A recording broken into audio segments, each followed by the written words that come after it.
श्री स्वामी समर्थ मित्रांनो.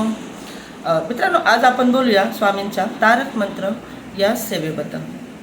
तारक मंत्र काय आहे, स्वामींचा तारक मंत्र का आहे, तो का त्याचं पठण का करावं, काय तारक मंत्राच्या माध्यमाने आपल्याला काय सांगितलं गेलेलं आहे, तर थोडंसं बोलूया आपण. आज मी माझ्याकडनं जितकं होईल तितके मी तुम्हाला तुमच्याशी माहिती शेअर करते. तारक मंत्राच्या नावातच सगळं काही आहे.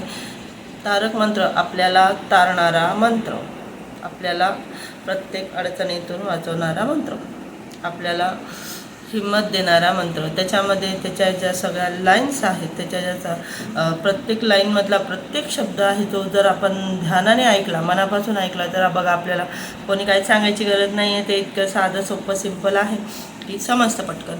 पण जितकं ते साधं सोपं सिंपल आहे ना, तितकंच आपल्या आपल्यासाठी पण खूप प्रभावी आहे.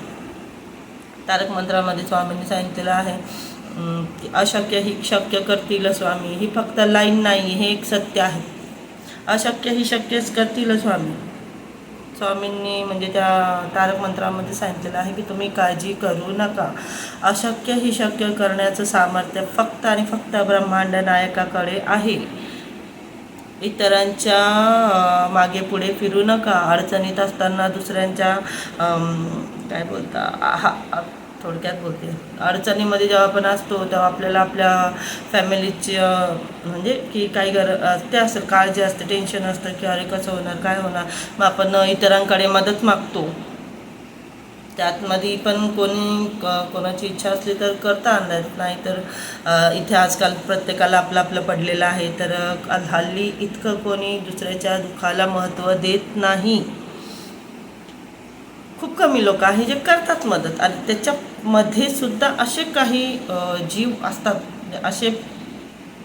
असे लोक असतात. मदत करणारे प्रत्येकजण चांगला असतो असं नाही. तो थोड्या वेळासाठी आपली मदत करतो म्हणजे आपल्यासाठी देवासारखाच असतो. पण ज्याच्याकडून आपण मदत घेतो ना मित्रांनो, तो त्याचं म्हणजे बघा, आता सगळेच असे असतात असं नाही बोलत मी, पण काही लोक अशा असतात की वेळ आली तर आपल्याला मदत तर ते करून घेतील. मदत केल्याच्या नंतर ते स्वतःला आपले मालक समजतात, आपले ज्यांची त्यांनी मदत केली की हां माहिती आहे, आम्ही तर तुझी मदत केली होती त्यावेळी तू अडचणीत होता तेव्हा, मग आता तुला आमचं ऐकायला लागणार, तुला आमच्या हिशोबानेच चालायला लागणार. असे प्राणी आहेत जगामध्ये, आहेत असे प्राणी आहेत जगामध्ये. मी माझ्या स्वतःवरतून सांगते, वेळ पडल्यावर मदत तर केली. अरे मग ठीक आहे, तुम्ही मदत केली, चांगली गोष्ट आहे. तुम्हाला उलटं या गोष्टीची खुशी वाटायला पाहिजे की चला देवाने ॲटलिस्ट मला कोणाच्या तरी मदत करण्याच्या योग्य समजलं. त्याने आपण तर नाही थांबत. त्यांना असं ते ॲटिट्यूड येतो थोडक्यात की अरे माझ्याकडेच तर आला होता मदत मागायला, मीच तर केली होती त्याची त्यावेळी मदत, आणि काय आता बघ ना किती ते करतोय वगैरे असं तसं. आणि ते काही दिवसांनी ते तुम्हाला त्यांचे सेवक समजू लागणार की मग मीच तर केली होती तुझी मदत. असे प्राणी आहेत, असे लोक आहेत जगामध्ये. तर थोडक्यात मी माझ्या अनुभवानेच सांगते तुम्हाला की जेव्हा पण अडचणीत असाल ना मित्रांनो, इथं मनुष्य प्राण्यांची मदत कधीच घेऊ नका. खरोखर मनुष्य प्राणी जे आमच्या आजूबाजूला आहेत, ज्यांना आपण आपले समजतो, तो कितीही चांगला मित्र असू दे तुमचा कितीही जवळचा नातेवाईक, कितीही रक्ताचं नातं असू द्या मित्रांनो, पण आहे ना, खरंच बोलतो, अडचणीच्या काळात आहे ना असं मदत आपण घेतो, पण आपण आयुष्यभरासाठी ना दबून जातो त्यांच्या उपकाराखाली. अतिशय घरगुती भाषेमध्ये बोलते मित्रांनो, अजिबात फॉर्मॅलिटी नाही पाळते मी. आपण मदत घेतो, आपण मजबूर असतो, आपल्याला गरज असते मदतीची, तेव्हा आपण मदत घेतो. आणि मदत असं नाही की आपण विसरून जातो. अडचणीमध्ये जो व्यक्ती मदत करतो ना, तो त्या व्यक्तीसाठी अक्षरशः देवाचं रूप असतो. आणि ते काय असं, तो प्रत्येक वेळी असं तरी गायामध्ये पाठी लावून तर फिरणार नाही की ह्या व्यक्तीने माझी मदत केली. ते त्याला माहिती असतं, त्याच्या मनाला माहिती असतं, देवाला माहिती असतं.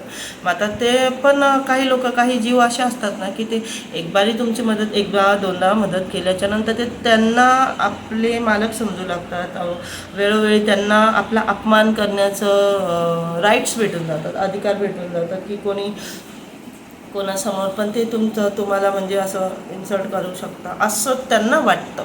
तर मी काय म्हणते मित्रांनो माहिती आहे का, अशा मनुष्य प्राण्यांची मदत घेऊन त्यांना आपल्याला इन्सल्ट करण्याचा मौका देण्यापेक्षा आपण खरोखर देवाच्या सान्निध्यात राहिलेलं खूप चांगलं असतं.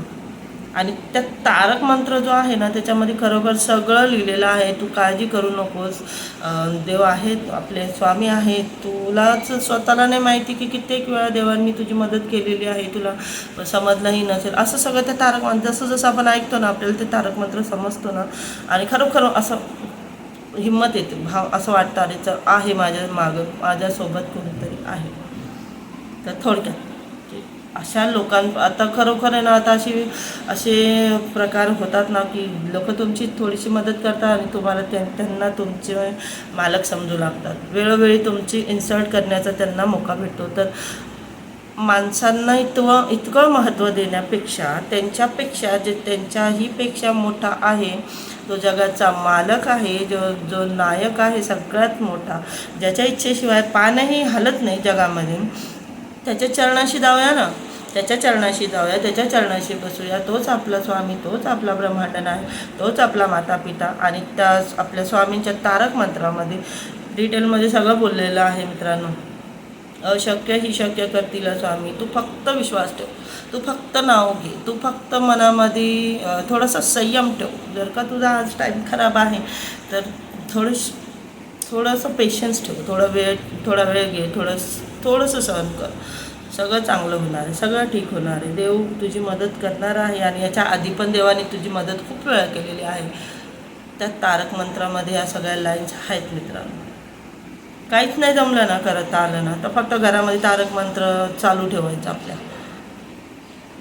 टेन्शनच्या वेळी, दुःखाच्या वेळी, मनस्थिती खराब असेल, टेन्शन आलेलं असेल, आपलं माइंड डिस्टर्ब असेल, खूप असतात आजकाल, खूप अडचणी असतात आपल्याला सगळ्यांना. आणि आपण सगळ्यांना नाही सांगू शकत. तर मी तर म्हणते आता सांगितलं पण नाही पाहिजे. लोक खूप काय बोलतात, मजा घेतात दुसऱ्यांच्या अडचणींची. दुसऱ्यांना जर बघा, जेव्हा तुम्ही चांगले जगताय हे लोकांना दिसतं ना, ते त्यांना आवडत नसतं. पण त्याच बदल्यात जर लोकांना हे माहिती पडलं अरे तो खूप प्रॉब्लेममध्ये आहे, त्याचं खूप फायनान्शियल कंडिशन खराब आहे, तर अशा वेळी त्यांना आनंद होत असतो. तर मी काय म्हणते, आपल्या अडचणी अशा लोकांसमोर बसून शेअर करून ते थोडेफार आपली मदत करता, पण नंतर तर आपण आयुष्यभरसाठी दबून जातो त्यांच्या उपकाराखाली. कारण आपल्याला माहिती असतं, हो बरोबर मी घेतली होती मदत. तर आता ना, मनुष्य प्राण्यांना इतकी व्हॅल्यू देण्यापेक्षा ना, सरळ ब्रह्मांड नायकाच्या चरणामध्ये जाऊन बसायचं, रडायचं, हसायचं. खुशीचा काही टाईम असेल, आनंदाचे काही क्षण असतील तर त्यांच्याशी शेअर करा, आपल्या परिवाराशी शेअर करा. दुःखाचा असेल क्षण, ब्रह्मांड नायकाच्या आपल्या स्वामींच्या माऊलीच्या चरणाशी बसा, त्यांच्याशी शेअर करा, त्यांच्याजवळ बसा, त्यांच्याजवळ खूप रडा. दुःखाची वेळ असेल तर त्यांनाच प्रश्न विचारा, त्यांनाच बोला नाही तुम्हालाच करायला लागणार, तुम्हीच करणार आहे. इतकं सगळ्यांना जितकं आपल्या आतमध्ये भरलेलं असतं ना, सगळं तिथे खाली करा. ते कधीच तुमचं पर्सनल गोष्टी लीक नाही होणार, कधीच कोणालाच नाही माहिती पडून देणार. ते उलटं तुमची मदत तर करणार, तुम्हाला जवळ घेणार, तुमच्या डोक्यावरतून मायेचा हात फिरवणार. हे जर तुम्ही एखाद्याला जवळचा समजून त्याच्यासमोर तुम्ही सांगितलं तुमची पर्सनल प्रॉब्लेम काय आहे, तुम्ही जर एखाद्यासमोर बघा, काहीच दिवसांनी ते तुम्हाला आहे ना, कोणाच्या तरी तिसऱ्या माणसाच्या तोंडून तीच गोष्ट तुम्हाला ऐकायला भेटेल. त्यावेळी मनाला इतकी ठेस लागते ना की अरे हे यांना कसं माहिती पडलं, हे इथे कसं आलं. दुःख होतं माणसाला की अरे मी तर आता मग आठवतं ना आपण कोणासमोर शेअर केलेलं होतं, कोणाशी बोललेलं, मग तेव्हा दुःख होतं माणसाला की अरे मी तर अशा व्यक्तीजवळ सांगितलं होतं, मग हे बाहेर कसं आलं. तर मित्रांनो, माझं एकच मत आहे, आता हल्लीच्या दिवसांमध्ये ना अजिबात कोणी कितीही जवळचं असू दे, आपली फॅमिली म्हणजे जसे आपले मिस्टर झाले, आपले मुलं झाले, आपले घरातले तुमचे जरी सासू सासरे असतील घरामध्ये, त्यांच्याशी शेअर करा. पण ह्या 4 भिंतींच्या बाहेर कोणाशी शेअर नका करू. तो तुमचा कितीही जवळचा असेल किंवा त्यांच्याशी शेअर नका करू. आणि खूपच झालं, अडचण भरपूरच मोठी आहे, सरळ आपल्या ब्रह्मांड नायकाच्या चरणाशी बसून रडा, त्यांनाच सांगा, त्यांनाच विचारा, त्यांनाच सोल्युशन मागा. ते तुमचं दुःख कुणालाच नाही सांगणार. ते तुमच्या दुःखावरती सुखाचं पांघरुण घालणारच. आणि तुमचं सिक्रेट हे सिक्रेटच राहणार. आणि सांगा हे सगळं ना त्या तारक मंत्राच्या लाईन्समध्ये, म्हणजे ते ऐकून मला इतकं सगळं, मलाच माझ्या बुद्धीच्या मताने प्रमाणे मला इतकं समजलं आहे तारक मंत्र. आणि नाहीच काय जमलं ना, आपल्या घरामध्ये आपल्या भिंतींवरती ना अशक्य ही शक्य करतील स्वामी असं छोटे छोटे चिठ्ठ्या करून लिहून ठेवा. म्हणजे तिथे आपण आपल्या घरामध्ये 24 तास काम, म्हणजे इथे तिथे आपण हे चालत असतो, तर आता आपली नजर पडली पाहिजे त्याच्यावरती. आणि नजर पडली तर आपोआपच वाचतोच आपण. अशक्य ही शक्य करतील स्वामी. अशक्य ही शक्य करणे हे फक्त आणि फक्त ब्रह्मांड नायकाच्या हातात आहे. त्याची बराबरी कोणच नाही करणार. मी तर म्हणते, आपण तुच्छ मनुष्य प्राण्याला इतकं मोठेपणा तरी का द्यायचा की तू आम्हाला, म्हणजे तो आपल्याला आपली इन्सल्ट करण्याचा त्याला आपण मोका तरी आता तरी नाही द्यायचा, इथून पुढे तरी नाही द्यायचं. जे काही आहे सर्वस्व आहे ते फक्त माऊली आहे, स्वामी माऊली यांच्या व्यतिरिक्त कोणी नाही. तर मित्रांनो, तारक मंत्राचा ना कधी अनुभव घेऊन बघा. काहीच नका करू, फक्त घरामध्ये लावत चला. त्या तारक मंत्रामध्ये तुम्हाला इतकं सामर्थ्य भेटेल ना की तुम्हाला आयुष्यात कधी कोणासमोर रडायची गरजच नाही पडणार. चला, आजच्या व्हिडिओ एवढेच. श्री स्वामी समर्थ मित्रांनो.